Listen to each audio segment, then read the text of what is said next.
Hello, everyone. I'm super excited to have Shana James here to talk about her new book, Honest Sex, A Passionate Path to Deeper Connection and Keeping Relationship Alive. Welcome, Shana. Thank you. Thanks for having me.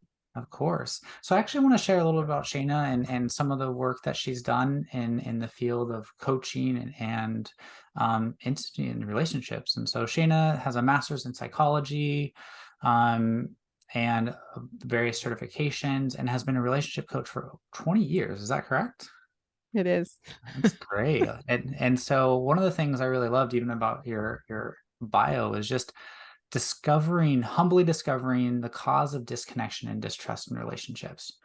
Mm, And I'm so excited for us to talk about that and really help kind of in this interview, kind of bridge that gap about building trust and keeping passion alive. So I yeah. love that kind of about your bio. And one of the things that's super cool is you did a lot of authentic relating workshops. Could you just Hmm. kind of talk briefly about what those are for people who don't know what that is? Yeah. Authentic relating. Like, how do I sum it up? You know, it felt to me, I haven't led a workshop in a while. That was kind of part of the first 10 or 15 years. But as I was leading them, it was like helping people have the conversations that go deeper than the surface. Mhm. So finding ways to reveal our authentic selves and then finding ways to listen and receive someone's authenticity. And it was really amazing to see how people could feel closer to someone in a hour long, experience than oftentimes that they've felt with friends or family over decades. Yeah. No, and I've done some of those workshops, at least in Seattle, and they were Oh, nice. powerful. They're powerful. Yeah. So, and that's one It's of the so things. simple too, right? Like it's so odd because it seems like, oh, well, of course, we're all having conversations every day, but when you really think about how many conversations go deep and how many conversations do you really feel like you're getting to know someone on a deep level and they're knowing you on a deep level? Right. Fewer.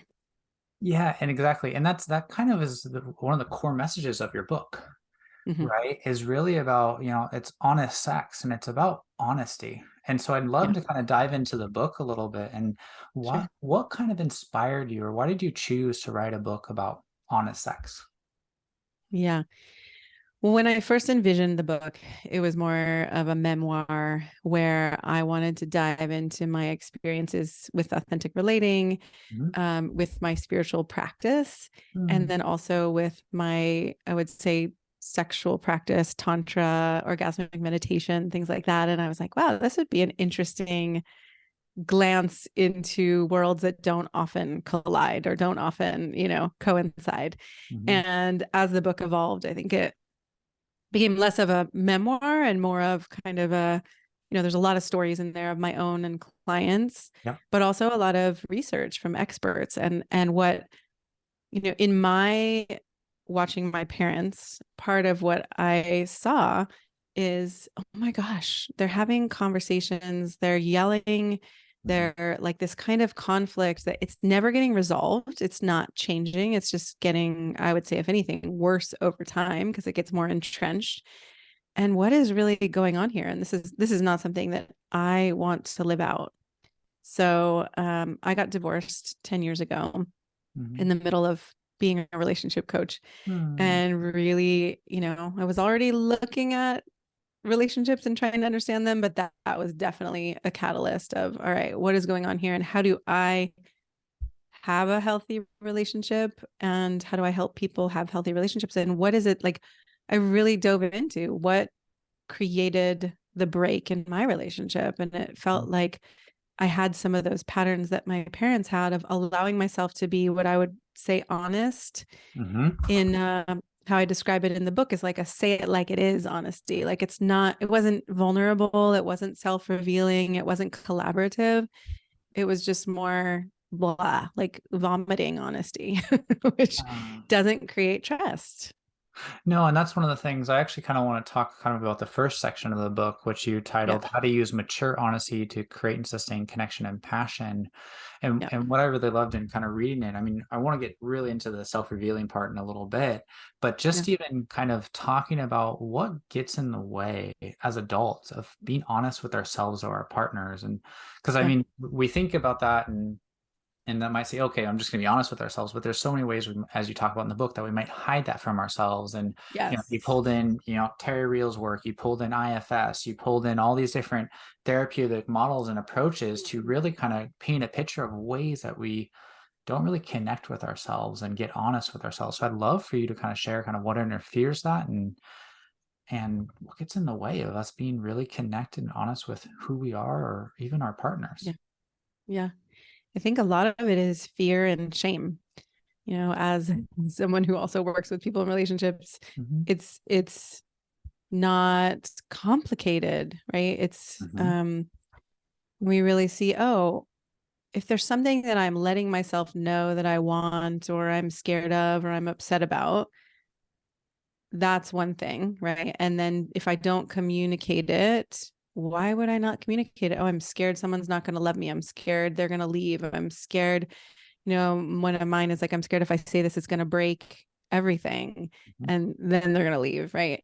And then there are also, like you said, sometimes we don't even reveal to ourselves that we have desires or fears. And, oftentimes our old wounding teaches us, okay, especially for men, you got to man up. You got to, don't be a wuss.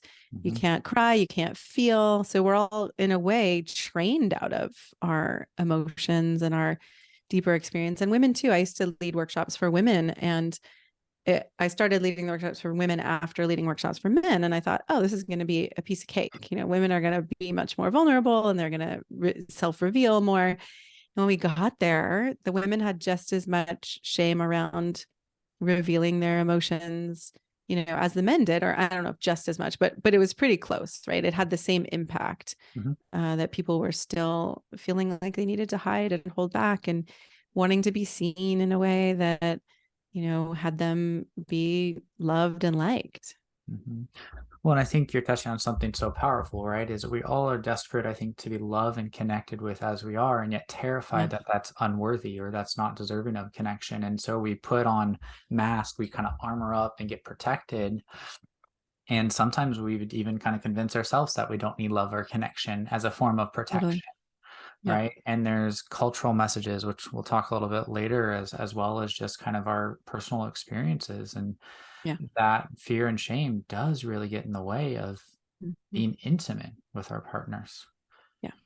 And one of the things that kind of from your book that I think was so powerful is actually talking about self-revealing, right? And Hmm. I think a lot of people in conversations of intimacy, they're like, okay, I'm waiting until my partner asks me, or I'm not gonna actually talk about that because they're not asking me, or it's not coming up in conversation. And I've had couples and even clients that sometimes have waited weeks to have conversations and not reveal and not open up, and because they're waiting for the Yeah. perfect moment, because Yeah. that fear and shame blocks them from taking that risk in the moment.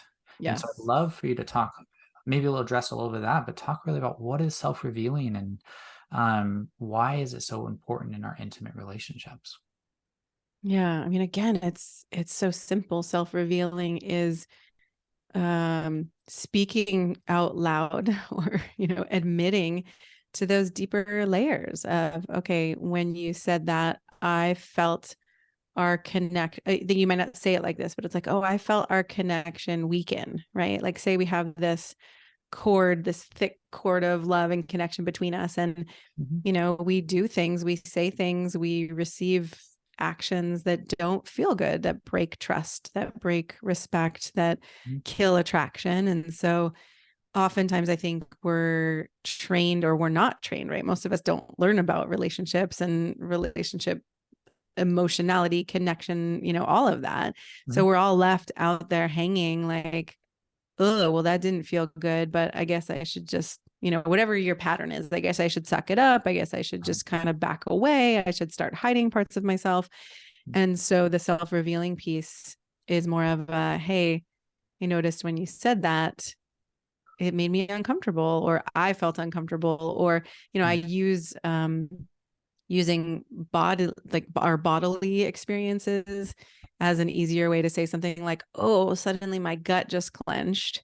And the Mhm. example in the book is, that goes over much better than saying to someone, well, when you said that, you were an asshole, right? It's like the judgment that isn't necessarily even true, that can Right. be argued against, Mhm. is a very different experience for someone to hear than, ooh, when you said that, my stomach just clenched. Now they could still go into a shame reaction, Right.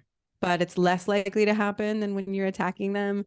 Mhm. And then, there's less, the downward spiral is less likely to happen, where then everyone's going to defend and back and forth, and we're going to armor up, like you said. And we're just going to get more and more disconnected and farther from one another. Yeah. Yeah, and this is one of the things I really appreciate about your book. I mean, the self-revealing, I use the phrase kind of intimacy into me, I let you see, right? And Yeah.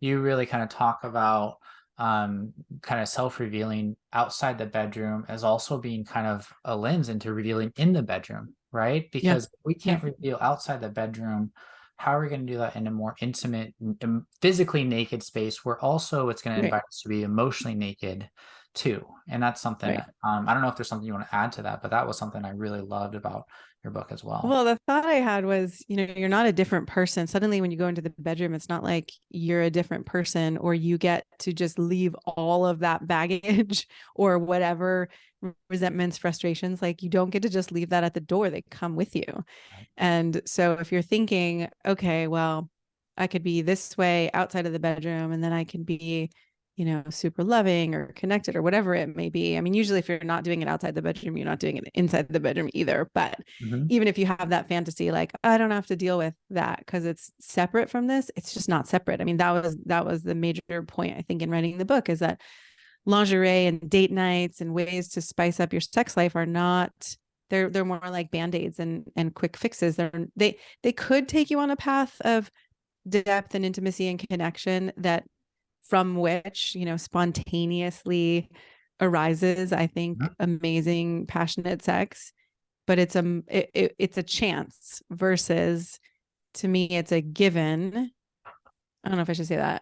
It feels like, if you can go into these deep, intimate, self-revealing places and continue to love each other and support each other, then the passion arises naturally for most people. There are some people who you'll start to be real and self-revealing and realize, oh my God, we've never talked about this, but we want totally different things, or we are really different people than we were when we got together 20 years ago. And so sometimes relationships end, and I don't see that as a failure. I see that as, oh, okay, this is most of us make decisions about who we're going to marry or be with when we're young, Mm-hmm. and they're not always as conscious as we thought they were back then. Right. Which is really the heart of the honesty, right? Can I be honest with myself? Can I be honest with where this relationship is at? Can I be honest with Yeah. this person I have Yeah. chosen?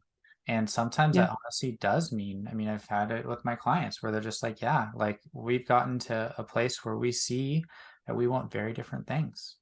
And Yeah. we're choosing to go separate directions. And that, Yeah. to me, just as you said, that's actually successful work, Yeah. right? I mean, how Versus, beautiful to right. be able to acknowledge that and to do it in a conscious way. And my ex and I didn't necessarily do it as consciously, but we are now, consciously co-parenting, and we moved to a different city together with our kid, even though we don't live together. And, Mhm. it's like there's so much possible when you let go of this white picket fence and two kids, and this is how it has to look, and we have to do it this way, and really see, okay, what is this relationship? Who are we to each other? And what do we want to create here? And if it's not what the path we've been on, all Mhm. right, how do we lovingly shift that? Yeah, and I think kind of just going off of what you just said, right? The white picket fence, going back to what we talked about, the fear and shame, we have these messages of who we're supposed to be and how relationships work. And I think Yeah. one of the other underlying messages of your book is being honest with ourselves about what we want in our relationships, what we want in our Yeah. intimacy. And I find with my clients that's one so freeing and also so scary. Yeah. And so I work a lot with men, and a lot of men who are post divorce, starting over, and, getting honest about, all right, what do you actually want right now? Do you want a long-term relationship? Do you want to date different women and see who you are, in each of these dynamics? Like, my belief is you can have whatever you want. And if you do it honestly, then, right, and consciously, it can be loving, it can be hot, it can be playful, it can be deep, it can be all these things. It could be one night and it could be 3 years or 10 years, or right. Like, anything is really possible. And the more honest you are with yourself, the less other people will get hurt by the dynamics, right? Or you can lovingly let someone go if you're like, wow, I really like you, and I can see that what I want right now is really going to trigger you and it's going to Mhm. be too hard for you. Like, let's not do this, let's not create that pain in the world. Right. And that's what I think that's what's so powerful, right? Is we're not having judgments of what type of relationship is going to be good for you. Right. Rather, we're inviting you into being honest with yourself about kind of what's going to work for you and where you're at in your life. And then to let the people who you want to invite into that, give them consent to see if that's something they want to participate in or not. And the Yeah. freedom to say yes and the freedom to say no. Yeah, exactly. I mean, I think from the freedom, often, like you said, and sometimes it's scary to have the more freedom we have, that it can be scary, but it also is so enlivening. Oh, yeah. And that was the other thing I saw in authentic relating. Like, if we think we know someone, then usually our relationships are stale and dull, and they get boring or they get flat. When we recognize, oh my God, you're changing every day, I'm changing every day, who are we, what is new? If we go deeper than those surface levels and we allow ourselves to grow and evolve together or separately, then there's so much more aliveness there. Yeah, there's a richness, right? If we look at the relationship, oh, I know this person and it just goes stale over time, we lose Yeah. out on so much growth that does Yeah. change. I mean, it might not change uh, minute to minute, right? But it changes day to day, right? And Yeah, for sometimes sure. we miss out on the level of intimacy that can happen with that. Yeah. So, Yeah. I think it's so sad because I think many, many people I've met and coached, mhm, have never experienced the kind of intimacy that I think is possible. And I've experienced, to feel deeply loved and supported, and to have that spark that comes from deep love and trust. And mm, where you have the freedom to actually be who you are and know who you are and know what you want, and the playfulness. And it's not easy to be in a world where none of us have been taught how to do this. right. Where a lot of us have been taught you got to be this way and fit in this box, right? And Right. yet, kind of your book is this really open and invitation of kind of be who you are and be honest with yourself and then be honest with the people who are close to you Yeah. and live a life that, I mean, even you named even a few times already, checking in with your body, Yeah. living a life that's embodied in who you are and what you want. Yeah. Um, and I actually want to kind of shift now kind of into the section two. I really love this part of this chapter, embodying loud and proud your desires. Mm, Could you kind of talk a little about that? I mean, I love that section, but I'd love for you just to yeah. talk about what that means and for people who are listening or watching, Yeah. what that means to them. Yeah. Yeah, well, the second section goes into what is sex? What Mhm. is sex honestly, or what is sex actually, including our desires? Because the other thing that I found is, if we're really being honest, my experience is that we have such a limited view of what sex is that it's really painful for a lot of people. Yeah. So, in heterosexual relationships, especially, it's often like, all right, we're trying to get to intercourse. And in intercourse, we're trying to get to orgasm. And there's like there's a path there. I likened it in the book to, it's like a path through a national forest where there's millions of acres of trees, and you're walking one straight path, and it might be beautiful. Eventually you're like, oh, this is kind of boring, but you don't really know that there's millions of acres around you, right? Because you're kind of stuck in that same Yeah. route. Yeah. And for a lot of people it becomes a little bit boring or stale, but for many more people it's like, wow, I can't deal with this. And people will go have affairs, or all different kinds of ways of checking out of a relationship. And so, right, if we come back to desires and being loud and proud, I think one of my colleagues talks about how many of us, because of, like you said, we're in this box, and in the box, maybe we ask for a little bit of what we want. Maybe we have like 10 desires a day, and 3 of them seem like, well, that would be, that fits with my identity in the world. I'm not going to be too much. I'm not going to be too weird. I'm not going to be all these things. So I could ask for these couple desires. And Marsha Baczynski is the colleague and friend who I got it from, where she talks about, what if we asked for everything we wanted, knowing very well that we're going to get some no's, but that's okay if couples have an agreement of, let's ask for everything. And if you don't like it, and then we work out something else, or we see what would be a win-win for both of us. So in her estimation, then we would get, maybe we'd get 5 out of 10 versus 1 or 2 out of 10 if we're only asking for 3. So I think I've been learning too. I mean, I've had as many messages about being too much as being not enough, and growing up. And it's like, well, if you do this, you're a prude. And if you do this, you're a slut. And it's a very thin line to try to navigate, and not very pleasurable, and not very sacred, and not very intimate.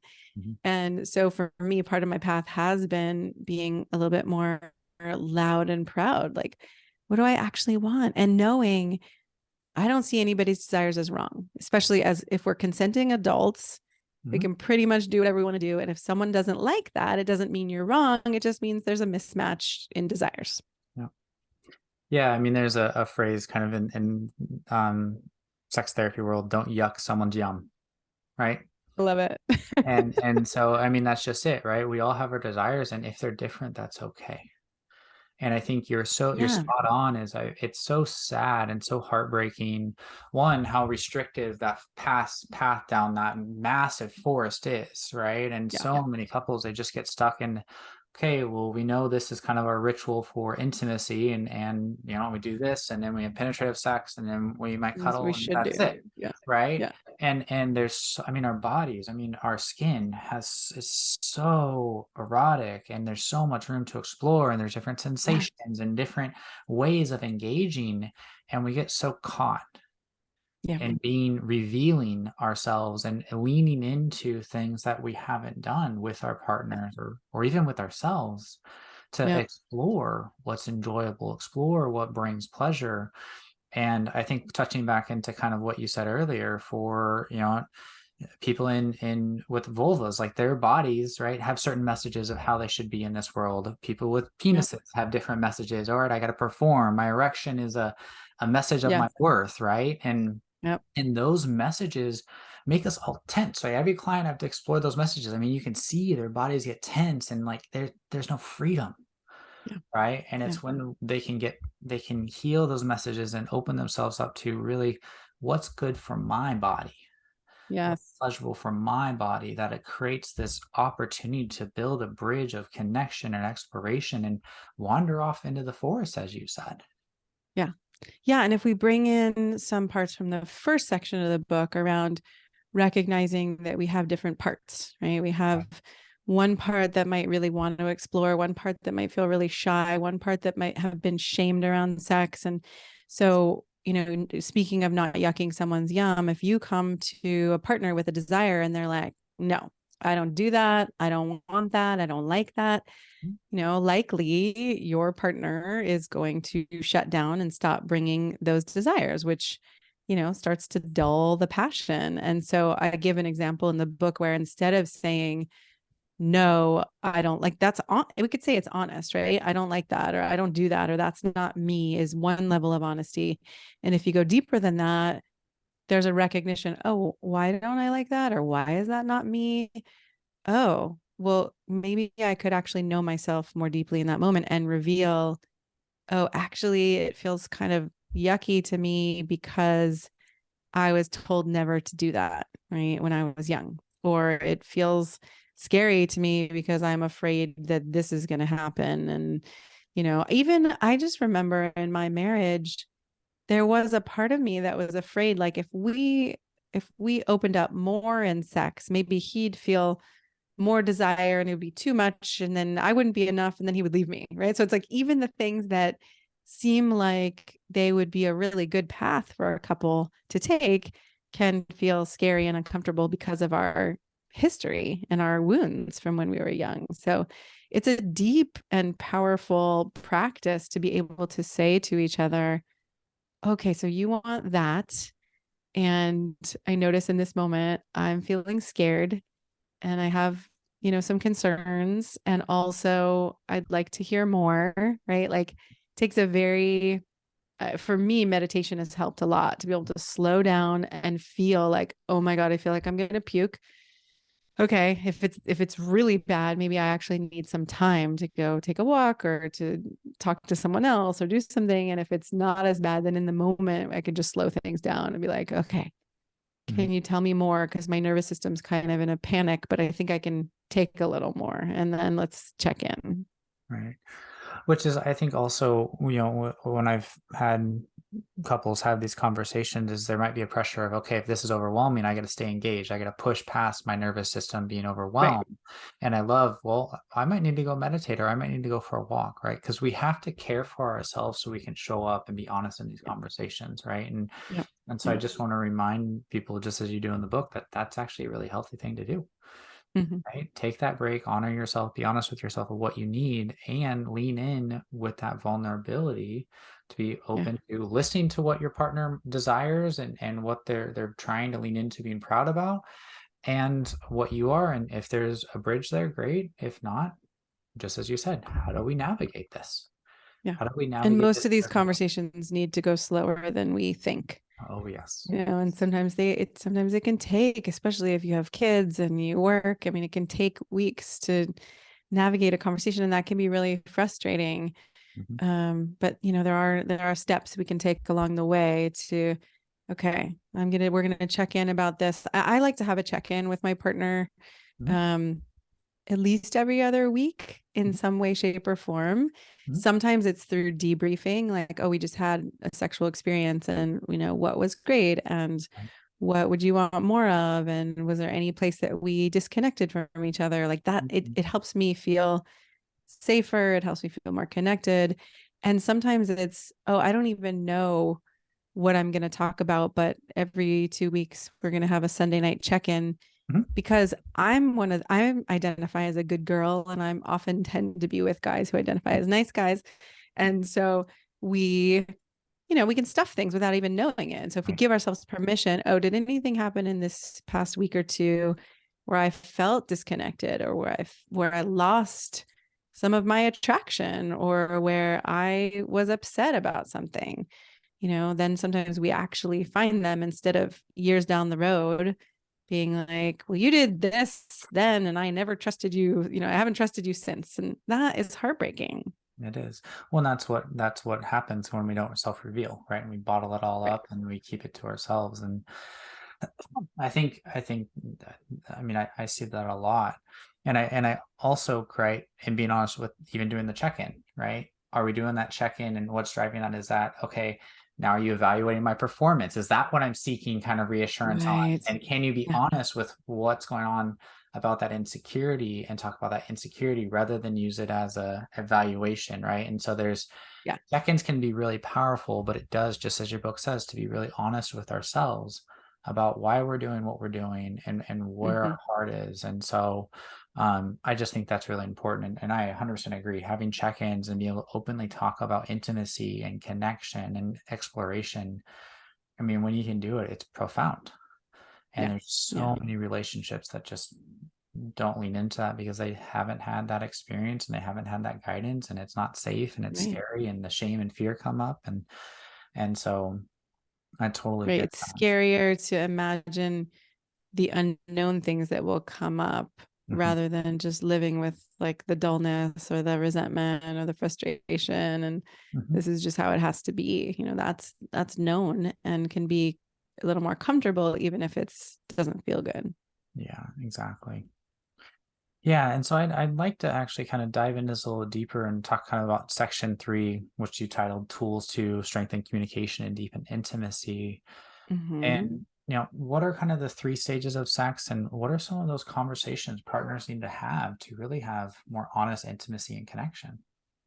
Yeah. And I think it was one of the chapters was called How to Have Conversations That Don't Kill Your Sex Life. Hmm. And for me, that felt important because many people come to me and say, well, I don't want to talk about it. And, I don't want to talk about it because that'll kill my sex life. And I'm like, oh, okay.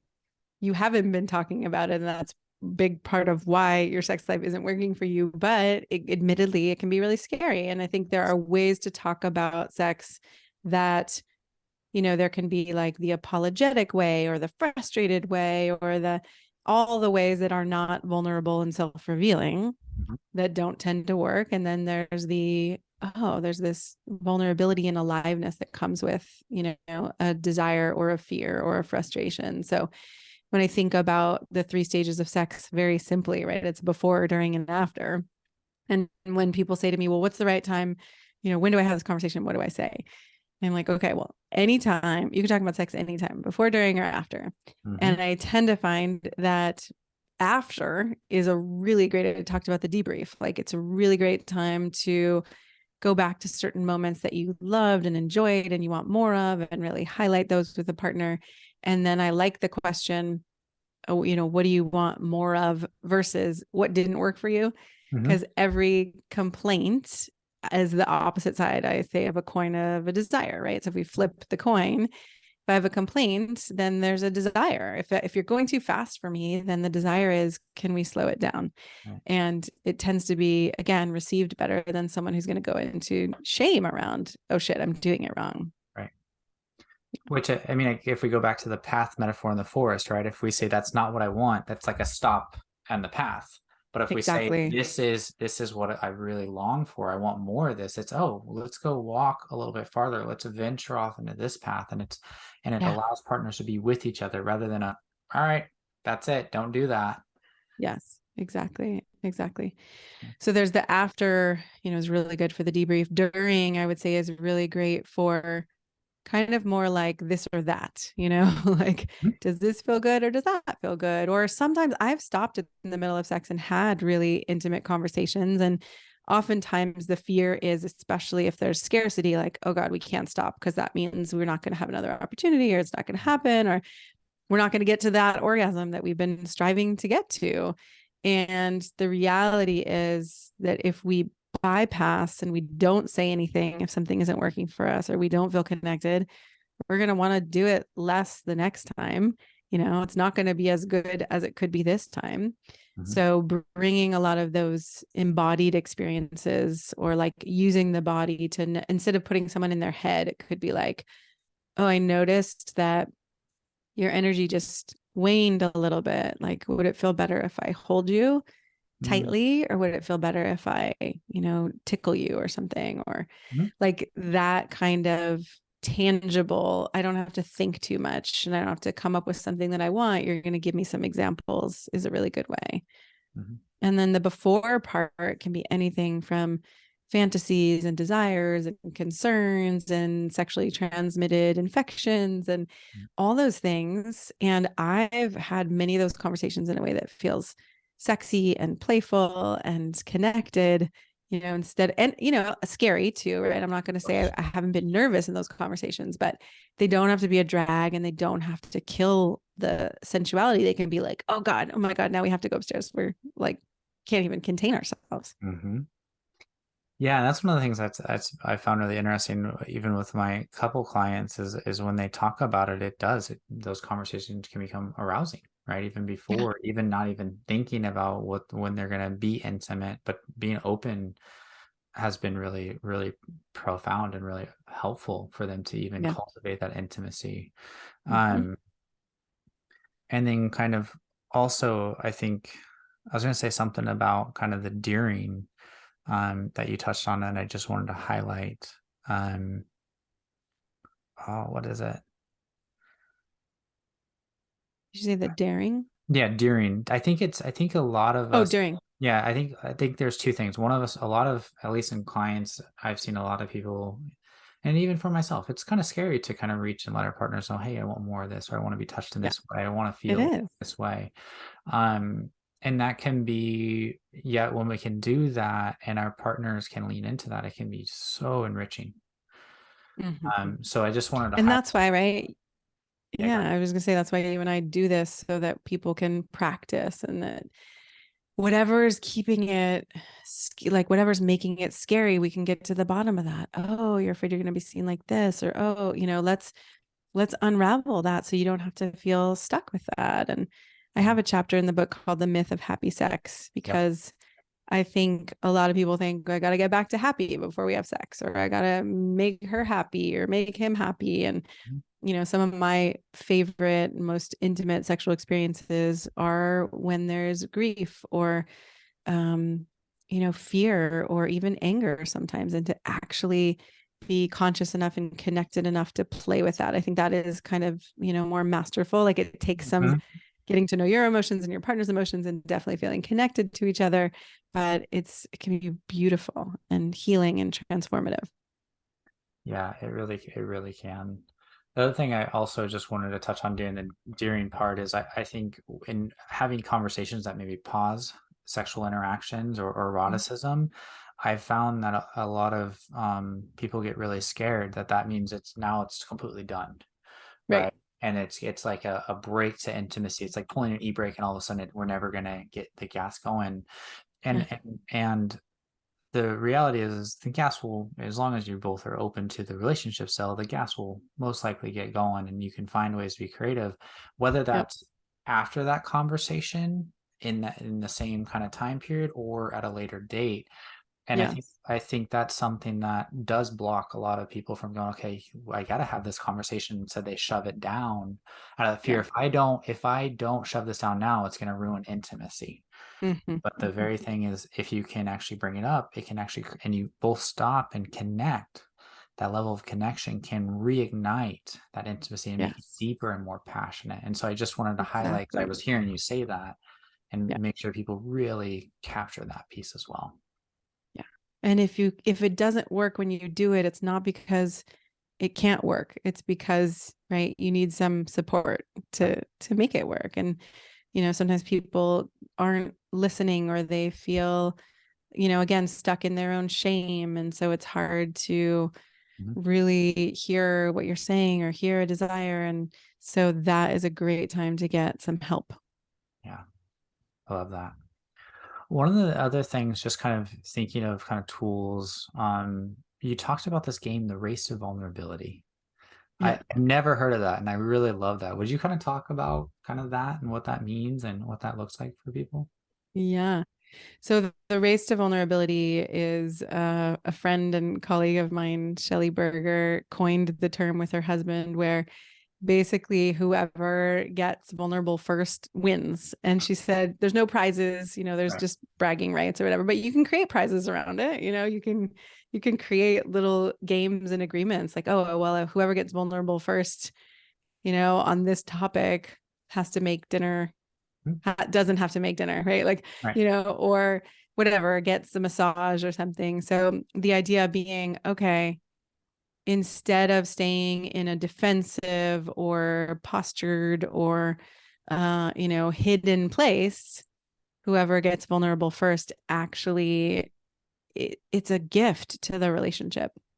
And I Mhm. think, again, a lot of men are trained and women too, and people of all genders too, are trained like, I shouldn't be vulnerable. It's dangerous. And you want to make sure that you're with someone who you're safe enough with, right? We're Right. all going to get emotionally hurt at times, but if someone is intentionally creating that hurt, then that's not a person you want to have those conversations with. Hopefully you're in a relationship with someone who, yes, they're going to lash out or they're going to defend, but really they wish that they were doing a better job. They want to love you and care for you in a loving way. So yeah, the more vulnerable you can get and the faster we can get vulnerable, then usually the closer we get to be to each other. Mhm. And that's, I mean, it's a playful way to really be honest with ourselves and then reach for our partner Mhm. from that deep, honest, vulnerable place. Because Yes. I find in my own relationship and in working with my clients, when we can get to kind of the heart of what's going on, or our fears, our insecurities, our desires, and really speak them, I mean, it just creates such a deep connection, which is the heart of Mhm. your book, Yeah. right? And so I think it's such a fun way to play with vulnerability, because vulnerability is scary, and if we have Yeah. this agreement that hey, we're going to race towards it, Yeah. it creates a safety that oh, we can both lean into this together. Yeah. So I just really love that. um I just want to say, kind of, because I know we got to wrap up here. I just want to say I really enjoyed your book. I think a few things that I really loved about it is it felt like you took kind of this 50,000 foot view and looked at kind of relationships and intimacy. And then there were all these little ways that you dove kind of deeper, right? And inviting Mhm. people into kind of doing some of the deeper work and the self reflection and giving examples from your personal journey or well as clients. And I just thought it was a really powerful way to kind of, as a reader, to really engage and really check in with myself. So I really Mhm. appreciate how you framed the book and the ways that it even spoke to me.